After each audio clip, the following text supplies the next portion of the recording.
Psychologically, although on the surface appearing resistant, human beings at an emotional level are unbelievably delicate, like flowers in the wind. In fact, we are so easy to damage and so temperamental that the entire process of maturity and suffering is geared towards putting in place highly complex defense mechanisms so we can continue functioning long after the damage has occurred. These defenses, although extremely efficient, and will, in healthy persons, remain effective and durable against the damage until death. The damage itself, however, never goes away. It just gets painted over. I can say with near certainty that outwardly the most happy-go-lucky, relaxed individuals are inwardly cowering in a corner or rotting in a hole. They are indeed little different in their fundamental psychological instruments from the person who is afraid to leave their house. In a paradoxical sense, moreover, the man who is afraid or depressed is in many ways braver than the smiling idiot who gets up for work every day, or the bully who laughs at other people. The difference between the weak man and the strong man is that the weak man is strong enough to confront honestly the truth about his vulnerability and his damage, whereas the confident or arrogant man, on the other hand, is so weak that he must put on a show, even to himself, of appearing or striving to be strong. This is the origin of conceit and arrogance, which is actually rooted in such deep fear. The deepest fear, far below levels of perception that even these people are too afraid. The fear is so pervasive that it must be hidden so well as to be virtually undetectable. From a social point of view, this is a great protection, since the other dogs will not attack if one's fear does not produce a smell. But every dog, big or small, has fear built into them, and so every human being, emotional or psychopathic, has the capability to be afraid, just that some are able to deactivate it momentarily.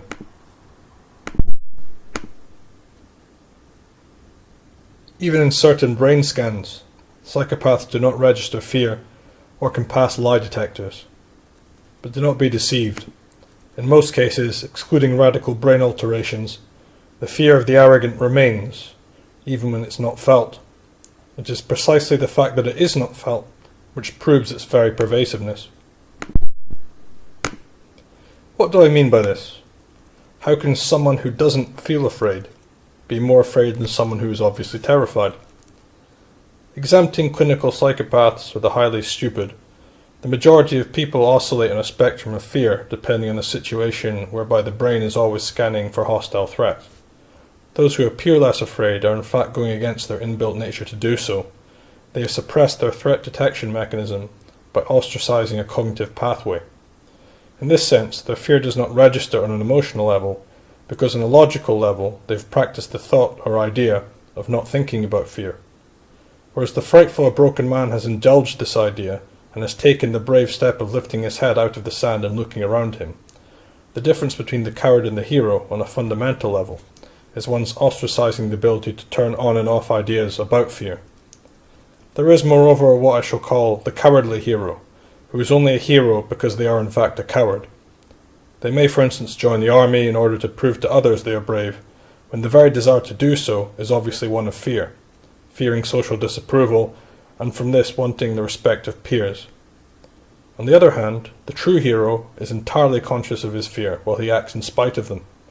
He is not some bodybuilding Rambo martial artist who has managed to turn off their fear, but rather he looks like an ordinary man or even a weak man or woman who is in fact so strong they are strong enough not to have to put on a facade to themselves and others about how socially adept or confident or cool they are. They are, in other words, comfortable losers, not pretending to be any more than they are. If we have the courage, the real courage, to face reality, we see that we are completely terrified and alone.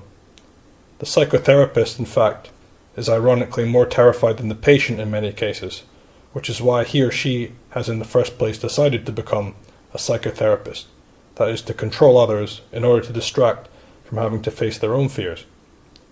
Both the doctor and patient in this regard are all in the same boat, only the doctor is more scared, so feels they must put on a suit. The deepest truth of psychoanalysis is this, that we are all in a constant state of terror, which, to digress, is the exact reason why the terror narrative in the media works so well to control people, because it plays right into the bare truth of the human condition. Anyway, we are constantly terrified of everything, big things, little things, but at the end of the day, everyone has to feed himself and his family, so it's a total waste of time to try and change it or dwell on it. We just keep turning up for work and soldiering on. The difference between the brave coward and the true man, however, is that the true man is aware of this and chooses consciously to shut it out to increase personal efficiency. The brave coward, however, is only subconsciously aware, but in fact too afraid to consciously address this reality. So instead, he creates fake layers and levels of personality, i.e. the ego, to compensate for his failure to confront his own mediocrity and his own mutual condition of weakness like others. He pretends to be above the human condition, or above the problems which other human beings all have.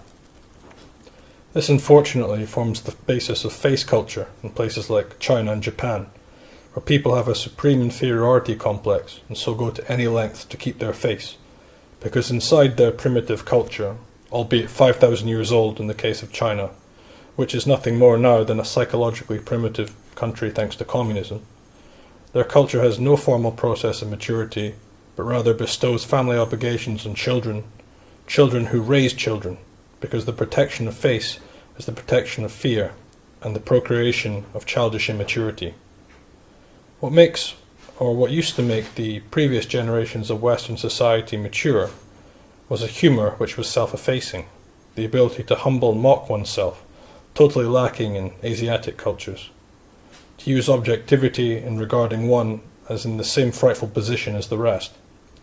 Now, however, the world has been taken with some ridiculous global culture, which preaches materialism and ambition, as if the human condition of fear could be overcome somehow by financial means. What the Bible correctly clarifies that it cannot, since whosoever tries to save his own life will lose it, but whosoever brings himself to naught from me will find it. Moving the discussion to sexuality, we're all very temperamental and easily damaged. But the modern culture of casual sex pretends that this fear does not exist, and that every time we find a new boyfriend or girlfriend, the old one seemingly never existed. We break up, and we don't talk to them ever again. But the heart and the conscience knows otherwise. There is, moreover, a deep connection between the denial of fear, which is the denial of truth, and that of evil.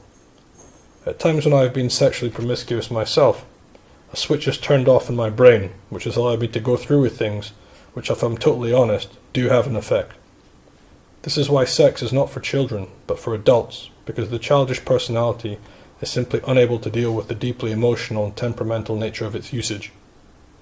In a sense, adults are all just big kids, or at least we keep a part of our innocence with us, and so if we have sex out with a safe environment, we're putting our heart and our emotions, which remain our inner children, in great danger. The adult can pretend to cover the wound, but the honest man knows that it hurts. It may or may not be true that with time we get over a breakup, but certainly it affects us and it changes us, not necessarily for the better. In Satanism, switching off the conscience which is still there must be confronted at some later point, or confronted in order not to be confronted if the pain is simply too much. Sex is just a lesser level of this, turning off the conscience, but it costs us our life.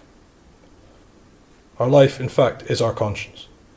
Conscience is not an inconvenience, it is the psychic reality and interpretation of material objects, without which objects and the understanding of life itself become meaningless. Proverbs chapter 7, verse 21. With her great persuasion she entices him. She lures him with her flattering lips.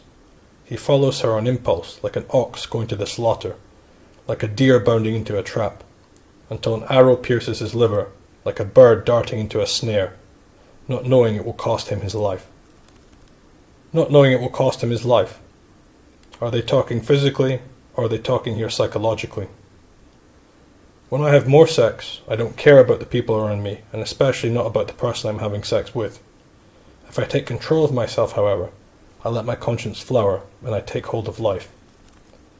Proverbs chapter 2, verse 18, talking about the whorish woman. For her house sinks down to death, and her tracks to the departed spirits. None who go to her return, or negotiate the paths of life. so you will follow in the ways of good men and keep to the paths of the righteous. Your ability to enjoy life consists in your ability to live in your conscience, not outside of it.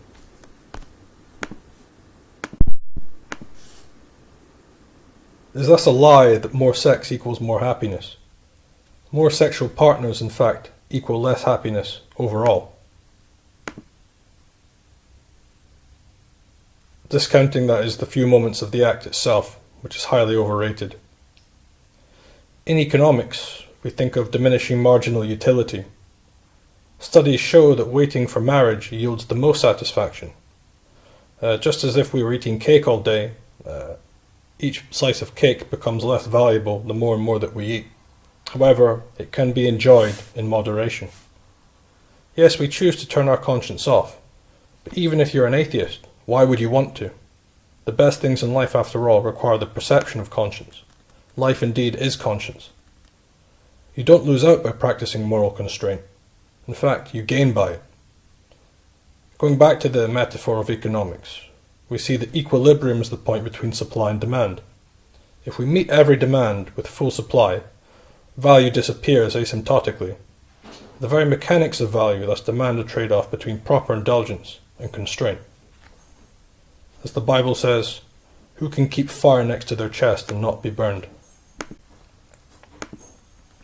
In returning to the discussion on bravery and cowardice, the people who persecuted Jesus were what I call brave cowards. Jesus looked outwardly in the more pathetic situation, but inwardly has shown absolute bravery and reconciliation with the human condition, which is not to hide from fear, but to face your worst fears in the knowledge that we all have fears, whether they are big or small. Not just including physical pain, but disrespect, loss of friends, loss of status, hatred, social disapproval, ridicule, ostracism, but the greatest of all, which is seldom mentioned or understood, being contradiction. The ability to overcome the contradiction between what appears weak, which is strong, and what appears strong, which is weak, and moreover the irony that the weak persecute the strong, making them appear stronger than they really are. This is because they will not take up their own cross, but because someone else must take it for them, and to add insult to injury, they persecute the very strong man who carries the weight which they pretend does not belong to them. They disown their responsibility.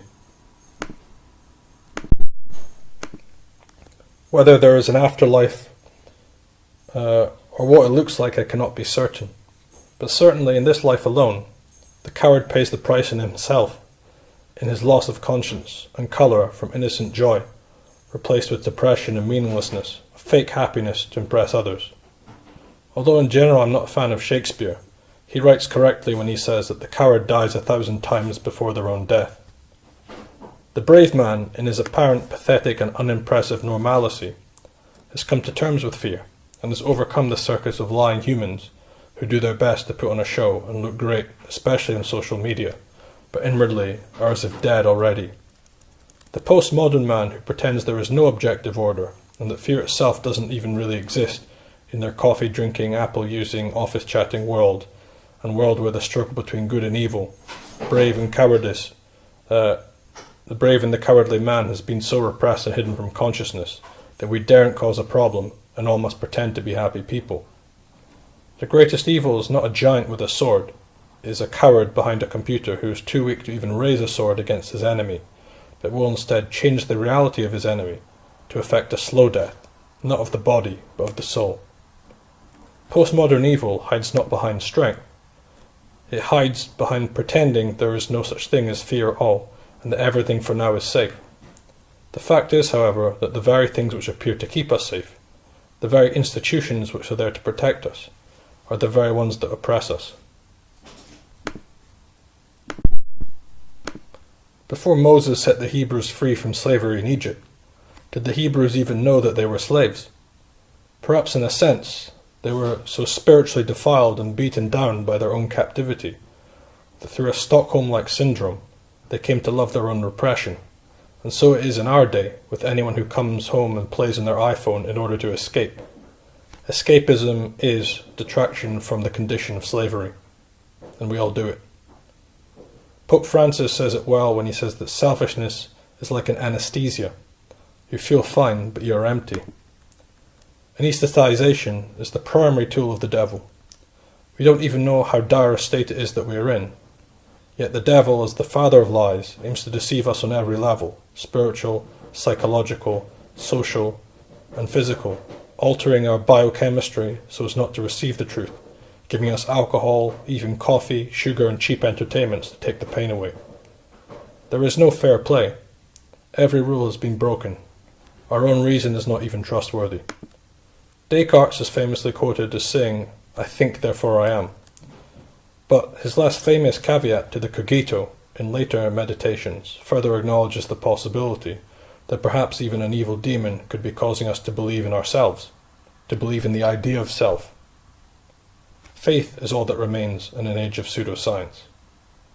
We have moved beyond the need for violence and hate into the advanced stages of control, which now aim to settle us and console our slavery.